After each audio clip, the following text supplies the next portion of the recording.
좋으신 아버지 하나님 감사합니다. 오늘도 말씀으로 우리를 인도하여 주옵소서.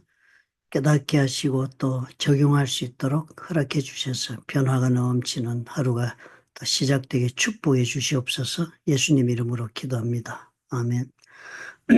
오늘 누가복음은 4월 22일자입니다. 24장 36절부터 53절의 말씀인데요. 누가복음의 마지막 부분이 되겠습니다. 부활하신 예수님을 제자들이 다시 만나는 기회가 여러 번 있었습니다. 누가는 특별히 한 대표적인 기회를 적었습니다. 그래서 예수님이 여러 번 부활하시고 나서 만나 주셨는데 그중에 한 사건이요. 예수께서 친히 그들 가운데 서서 이르시되 주님이 갑자기 나타나신 것입니다. 너에게 평강이 있을지어다. 일반적으로 만날 때마다 하는 일상적인 인사죠. 샬롬이란 뜻입니다. 그들이 놀라고 무서워하여 그 보는 것을 영어로 생각하는지라. 그러니까 이제 주님이 죽었다 부활하셨으니까 그 부활에 대해서 부활하신 주님을 생각할 때 육체는 없고 그저 영혼이 지금 나타났다. 우리가 그렇게 생각하잖아요. 죽은 자들이 나타날 때를 그렇게 나타나는 것으로. 그런데 예수께서 이제 그 마음에 그 생각하고 있는 것을 알고서는 주님이 보여줍니다. 손과 발을 다 보여주시고 그래도 확실히 믿지 않으니까 뭐 먹을 것이 있느냐 그래서 생선 한 토막을 받으시고는 그들이 보는 앞에서 그 생선을 잡수셨습니다. 참 놀라운 데몬스트레이션이죠, 그죠? 육체가 다 있습니다. 그런데 그 육체는 부활하신 육체는 우리 육체와 같기는 같지만은 다른 육체입니다. 더 거룩하게 변화된 육체입니다.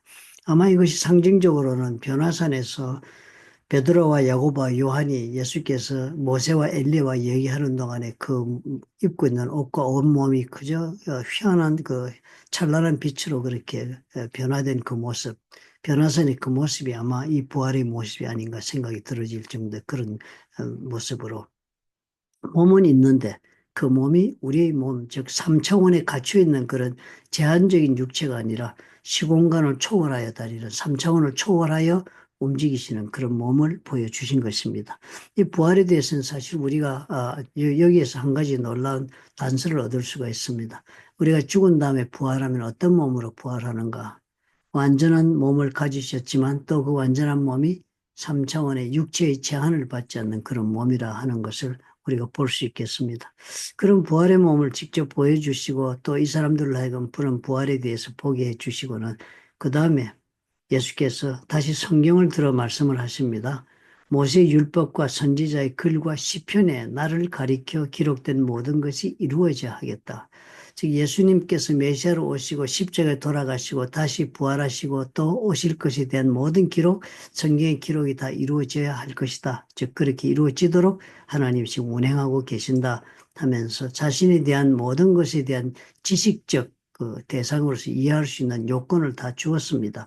그러므로 우리가 예수님을 어떤 예수님으로 이해해야 될까, 어떻게 알아야 될까, 이렇게 정말 알고 싶다 할 때는 우리가 알 수 있는 소스는 다른 데가 아니라 바로 율법과 선지자의 글, 즉 구약 성경입니다.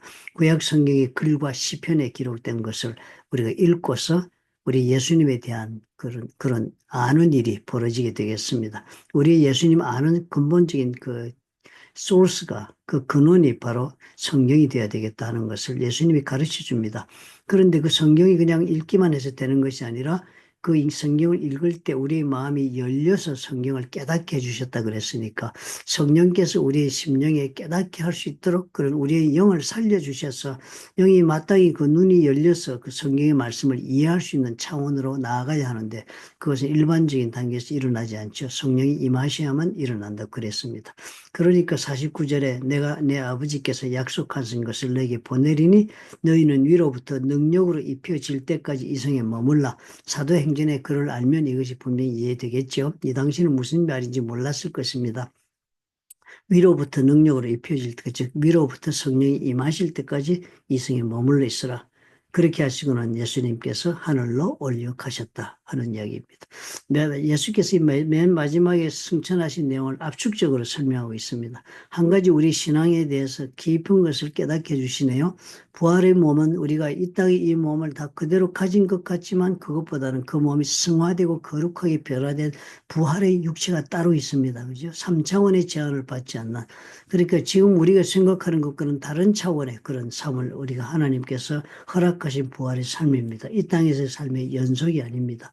그 다음에 그 모든 예수님에 관한 그 모든 십자가의 부활, 십자가의 사건과 부활에 대한 모든 믿음의 근거는 우리가 성경과 시편에서 우리가 얻을 수 있다. 구약 성경을 통해 우리가 얻을 수 있는데 그것은 아무리 읽는다고 깨우쳐지는 것이 아니고 위로부터 임하는 하나님의 선물인 성령을 받았을 때 깨닫게 되고 그렇게 깨달으면 그 믿음을 따라 살 수 있다 하는 것을 우리가 예수님께서 마지막으로 당부하신 말씀에서도 깨달을 수 있겠습니다. 그렇게 하늘로 올려가신 예수님은 다시 이 땅에 오실 것이라고 또 성경은 우리에게 예언해 주고 있습니다. 다시 오실 예수님이 오실 때까지 우리는 어떻게 살아야 되겠습니까? 이 부활의 믿음을 가지고 성경을 통하여 이 부활의 믿음을 우리가 매일 새기면서 주의 성령의 인도하심 가운데 우리가 걸어가는 삶을 살아야 되겠다 하는 생각을 우리가 할 수 있겠습니다. 오늘 이 말씀 보면서 우리가 다시 한번 돌아봅시다. 나는 신앙은 지금 어디에 있는가? 주일날 십자가의 신앙과 부활의 신앙에 대한 이야기를 했습니다. 십자가의 신앙은 오늘의 나를 있게 만들어주는 신앙입니다. 십자가의 예수님이 돌아가심으로 나는 죄사함을 받고 하나님 앞에 의롭다함을 입고 그것을 믿는 자는 하나님의 자녀가 되는 놀라운 권리를 얻어서 이 땅에서도 하나님 나라의 백성으로 살 수 있게 해주십니다. 그것이 십자가의 신앙입니다. 나의 오늘을 있게 해줍니다.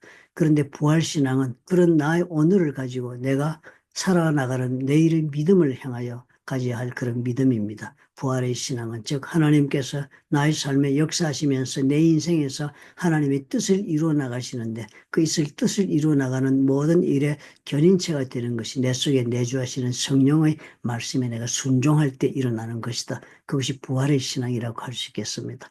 오늘 우리가 예수님께서 이 부활의 신앙을 가지고 우리가 이 시간을 살도록 그렇게 준비시켜주고 떠나가시는 것을 바라봅니다. 참 하나님께서는 얼마나 주도 면밀하고 치밀하게 우리가 하나님의 자녀로 살 수 있는 길을 예비하고 또 우리로 하여금 걸어갈 수 있도록 알려주시는가를 오늘 재확인하지 않습니까?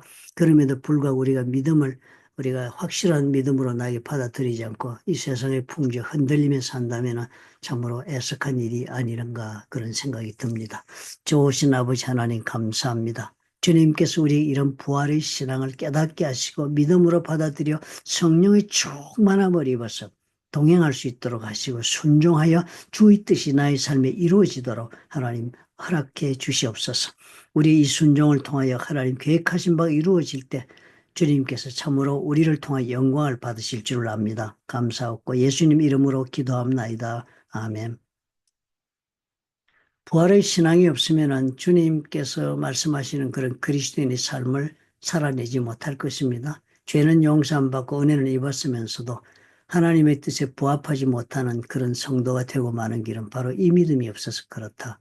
위로부터 임하는 성령을 입고 성경에서 말씀한 그 예수 그리스도께서 나를 위해 돌아가시고 이루어 놓으신 일에 대한 그 믿음을 가지고 성령의 인도하심에 순종할 수 있으면 그리스도인다운 하나님이 기뻐하시는 또 하나님의 계획이 내 삶 속에 전개되고 열매가 맺히는 그런 복을 누릴 수 있다 하는 믿음을 주는 오늘 귀한 말씀을 보았습니다.